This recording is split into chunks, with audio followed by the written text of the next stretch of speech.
Hello, I'm Officer Cadet Martinez John. In this lesson, we're going to learn about the boundary layer. First of all, a definition.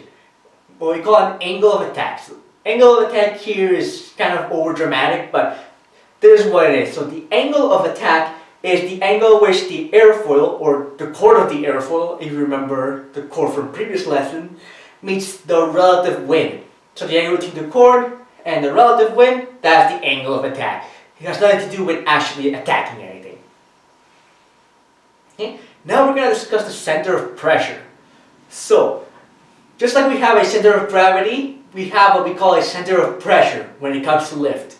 So we take all the amount of lift being generated by the wing, and we kind of just add them all and average them out, and we come up with a point where we say lift is set to act. Okay? One of the things you need to note is what happens to the center of pressure as your angle of attack increases or decreases. Right, for example, so when the angle of attack increases, so you're pitching up, and you get an increase in lift and drag, obviously, but the center of pressure actually moves forward along the wing. And it keeps going forward up until you reach the point of the stall. So once you stall, then the center of pressure will actually move rapidly back, and then it will start moving forward again once you recover.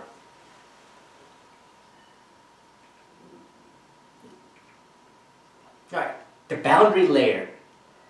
So what the boundary layer is a very thin layer of air flying over the surface of the wing. And in general, all surfaces on an aircraft. So because air has what we call viscosity, or you can kind of commonly refer to it as stickiness, so air tends to stick onto the wing and all the other parts of the airplane, okay? Even as the wing moves forward. Okay? And as the wing moves forwards, then air flows smoothly over the streamlined shape of the airfoil. Okay? This is what we call the laminar layer. Right? Laminar because it flows smoothly over the airfoil first. As you can see right here. So, as the boundary layer approaches the center of the wing, then it begins to lose speed due to skin friction. Okay? And then it starts to become a little bit thicker and more turbulent. Okay? This part is known as the turbulent layer. Okay? The point at which the boundary layer changes from laminar to turbulent is called the transition point. Okay? And where the boundary layer becomes turbulent, drag due to skin friction tends to be relatively high. So the boundary layer in general is the whole air that goes through the wing, and then it starts off laminar, nice and smooth. Then it reaches a transition point, and then it becomes turbulent.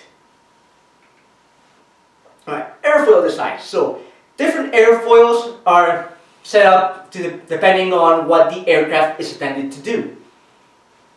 And they have a direct influence essentially on how they maneuver. Okay. So for example, an airplane designed for slow speed would use a much thicker airfoil than one designed for high speed. Such as this. So for example, first we have what we call conventional airfoils. So these are your traditional type of airfoils, the curved top and the flat bottom kind of thing. So these aircraft are mostly used for, this airfoil is used for aircraft that tend to fly on the slower side. So like typical trainer aircraft, Cessna 172s, gliders, those tend to fly relatively slow. And at that speed you want to generate as much lift as possible. That's why they have that really significant curve. Another thing to note as well that tends to really come up in exams is the number 25%. Okay? The thickest part of this airfoil is 25% of the chord. Alright, so go from the front of the wing, go 25% the length, and that's going to be your thickest part. It does come up often. Next up we have laminar flow airfoils. So these airfoils are designed for aircraft that want to fly really, really fast, such as fighter jets. Right? So in contrast to the conventional airfoils, these ones, they do have a curve, like a camber, but not as much. They are, if anything, almost nearly symmetrical, but just a little bit non-symmetrical because we still need lift. The point of this is, in aircraft like these usually have very strong, powerful engines. And usually, that's most of what you need in order to generate lift. So by making the airfoil nice and thin, then we can minimize the amount of drag generated, so you don't have to push, so the engines don't have to push as hard, which is what you want in a fast jet. And similarly to the conventional airfoil, we also have the thickest part of this airfoil at 50% chord, so right in the middle. Alright, next up we have the angle of incidence. So what the angle of incidence is the angle at which the wings are permanently fixed onto the aircraft, especially when we relate it to the longitudinal axis. So wings on an aircraft are not necessarily all flat. They tend to have sometimes a little bit of a higher angle of attack than the rest of the aircraft. So one thing to note is angle of incidence means the angle which is permanently attached to the aircraft. So in general, the angle of incidence doesn't change. There have been experiments, so I remember from US Air Force, that have tried varying angle of incidences in an aircraft with very mixed results, but that's a very corner case if anything. Right. Wash in, wash out. So what wash in, wash out is the wings essentially are kind of twisted at the ends, less so than closer to the wing root. So what this does is essentially the wing roots will have a higher angle of attack or angle of incidence than the wing tips. This means that if you were to enter a stall, then the wing roots will stall first, and then the wing tips will still have some airflow over it. The purpose of that is so that airflow will go over your ailerons and give you a little bit of roll maneuverability. Flaps. So flaps you will commonly see in many aircraft, commercial, gliders, Cessnas. So what they do is they are high lift devices. So it's kind of like a piece of the wing that extends, and that increases the amount of lift and the amount of drag generated. So we can use this in different scenarios. For example, in takeoff, then we can usually help us take off with a little bit of flaps, usually around 10 degrees or so. The reason being is at 10 degrees, we get a lot more lift than we get drag. So those 10 degrees of flaps can help us cut our takeoff distance, so we can take off faster. However, once you start to increase your flaps past your 10 degrees, so 20, 30, there's some even that have 40-degree flaps, then your drag starts to catch up to your lift. So you're starting to create much more drag than lift. And this actually helps us on the landing approach. So whenever we're coming into land, and let's say we're about to overshoot the runway, so we're going to land way past the runway, then what you can do is, well, usually the instinct is to push the nose down, right, in order to aim lower and hit the runway you want it to. However, when you pitch down, your airspeed also increases. And in an approach, you usually want to have one constant airspeed. You don't want to be approaching too fast. Otherwise, you'll have too much energy, and once you're on the landing roll, then you'll just keep floating because you have way too much energy. So this is where flaps come in. So once we drop the flaps, then we can actually pitch down, and the extra drag that the flaps provide will help us maintain that approach speed in order to still have a safe landing. Spoilers and dive brakes.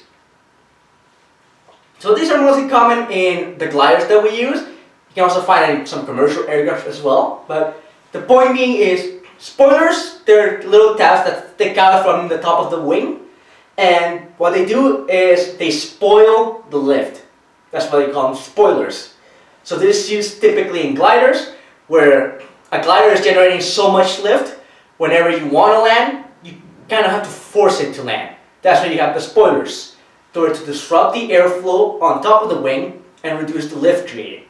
It also generates drag, so this is what you want in the landing.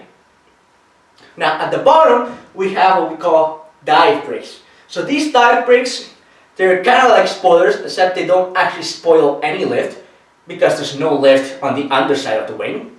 But they still generate significant amount of drag, which helps us slow down. So remember, the spoilers are on the top, they spoil the lift, divebrakes are on the bottom, and they increase drag. Wing fences. So what wing fences are is, think of like a fence, It's literally a fence built into the wing.